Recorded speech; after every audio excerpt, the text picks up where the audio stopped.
샬롬, 좋은 아침입니다. 오늘 하나님께서 여러분 모두에게 은혜와 평강이 넘치는 한 날 되게 해 주시기를 바랍니다. 건강하시고 또 평안 가운데 여러분의 신혼신이 주님 앞에서 강건한 한 날 되시기를 바라고요. 병들어 연약한 부분이 있는 종들은 하나님 앞에 기도할 때에 하나님께서 위로해 주시고 치료도 하시는 복된 시간들이 되실 수 있기를 바랍니다. 저는 오늘 느헤미야 5장에 있는 말씀을 가지고 여러분과 함께 말씀 묵상의 시간을 또 몇 시간 진행해 보려고 합니다. 우리는 느헤미야서 5장을 읽을 때 크게 두 가지 부분으로 나눌 수가 있습니다. 1절로부터 13절까지 그리고 14절부터 19절까지 이렇게 두 부분으로 나눌 수가 있는데요. 첫 부분은 1절부터 13절까지는 느헤미야와 이스라엘 민족에게 찾아온 캄캄한 밤중 같은 이야기입니다. 여기에 그들이 당했던 시련이 기록되어 있고요. 두 번째 부분은 느헤미야에게 찾아온 새로운 아침에 승리하는 이야기가 이제 나옵니다. 처음 부분은 고난의 밤, 둘째 부분은 승리와 희망의 새 아침을 지금 보여주고 있는 말씀입니다. 그럼 오늘 저는 첫 번째 시간으로 이스라엘 백성에게 주어진 고난의 밤의 내용을 한번 살펴보려고 합니다. 여러분, 지금 우리가 지금까지 살펴본 것처럼 벌써 우리 느헤미야를 읽고 말씀을 같이 나눈 게 벌써 15번 이상이 됐습니다.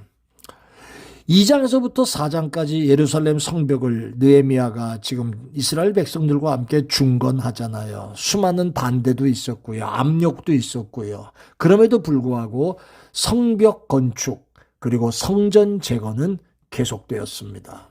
그런데 이 5장의 초반에 1절로부터 13절까지 나오는 말씀을 보면 이스라엘 백성들 내부에서 일어나기 시작한 갈등과 시련의 이야기가 나옵니다. 자, 이스라엘 백성들의 어려움은 또 어디서 또 시작이 되었을까요? 몇 가지 간단한 걸 짚어보면 이렇습니다. 예루살렘 성의 건축을 위해서 많은 이스라엘 백성들이 예루살렘으로 모여들었습니다.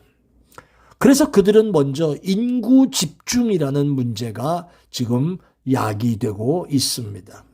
자, 인구가 많이 모였다는 것은 거기에 자연히 많이 먹을 입들이 많다는 것이고요.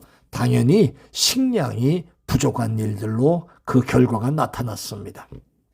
또 성벽 건축을 하다 보니까 모든 일에 손에 그 모든 일이 다 집중됨으로써 공사하고 재건하는 그러한 일에 사람들이 많이 집중하고 있는 반면에 농사 짓고 먹는 일들을 만들어내는 그런 사람들의 수는 적어지게 되죠. 그렇기 때문에 식량 증산이 크게 감소되는 겁니다. 또 세 번째는 싸우면서 성전을 짓고 성벽을 보수하는 통에 예루살렘 성문을 열고 나가서 밖에서 농사 짓는 건 거의 불가능한 일이지요.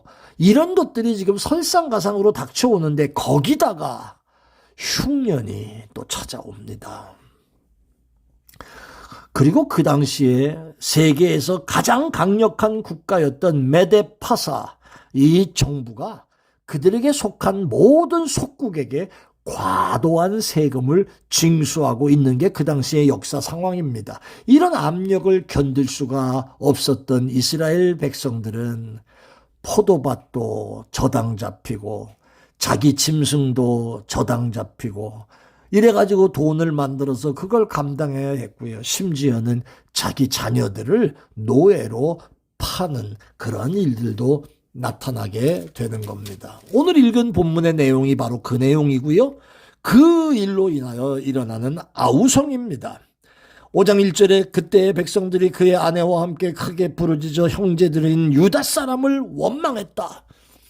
왜 원망합니까?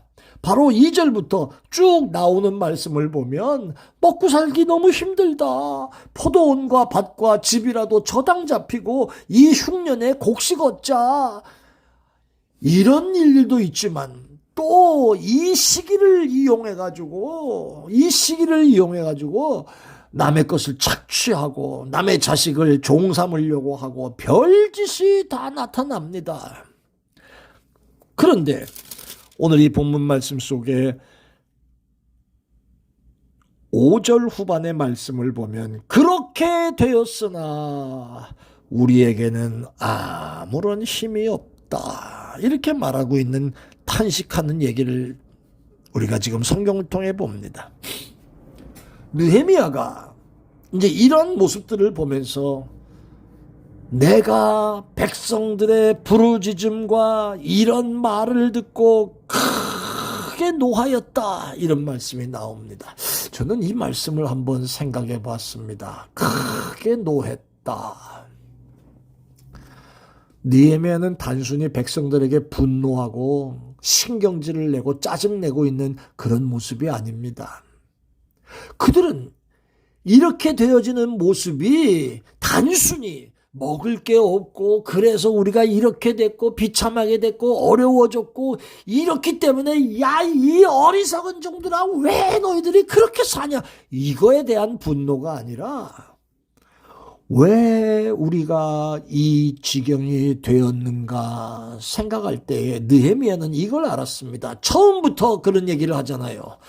이렇게 우리 성읍이 무너지고 성전이 깨진 이 상태는 왜 일어났나? 하나님의 말씀에 대한 불순종으로 인하여 이 일이 시작됐다는 것을 느헤미야가 알았기 때문에 지금도 이 현상들이 하나님의 말씀대로 제대로 살지 못했던 그런 모습들을 다시 생각하면서 지금 막 분노하고 있는 거예요.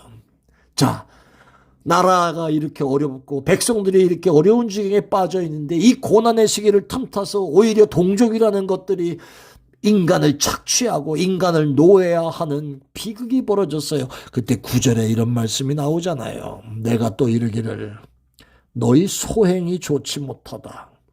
우리 대적 이방 사람들의 비방을 생각하고 우리 하나님을 경외하는 가운데 행해야 될 것이 아니냐. 이 얘기는 한마디로 말하면 지금 우리가 이런 일들을 만난 것은 하나님의 뜻대로 살지 못해서 일어난 것이 아니냐라고 하는, 주님 뜻대로 살아가지 못한 상황, 주님 뜻대로 살아가지 않는 사람들을 보면서 속상해하는 분노가 지금 여기 나오는 겁니다. 말씀을 이렇게 정리해 보십시다. 왜 우리가 세상 사람들로부터 기독교인들이 요새 손가락질 받는 일이 많습니까? 그들이 틀려서 그럽니까? 아니요. 어떻게 보면 우리가 잘못 살아서 그럴 수도 있습니다. 왜 목사를 욕하고 왜 성도들을 욕합니까? 그들이 잘못된 얘기를 합니까? 몰라서? 예, 몰라서도 그럴 수 있습니다만은 이런 일들이 나타나게 된 것은 목사들이, 교회의 중직들이 잘못 살아서 그럽니다. 그런데 적어도 우리 스스로가 이런 모습을 보면서 우리가 하나님을 경외하는 일을 제대로 해야 될 거 아니냐 하는 그 모습에 그렇지 못한 걸 보면서 분노하는 이 그리스도인의 분노가 우리 속에 있느냐는 겁니다. 사랑하는 여러분, 죄를 바라보면서 의로운 분노가 일어나요. 잘못된 걸 보면서 의로운 분노가 일어나야 돼. 그 분노는 내 판단이 아니라 하나님의 뜻대로 살지 못하고 있는 그 모습을 향하여 분노가 일어나는 그런 모습이 우리에게 있는가라고 하는 겁니다. 오늘 우리 말씀을 기억하면서 우리 자신을 돌아보고 정말 죄악을 쳐다보면서 죄악된 삶을 보면서 의로운 분노로 하나님 앞에 우리 자신을 돌아보는 그런 모습들이 있어지는 시간들이 될 수 있기를 바랍니다.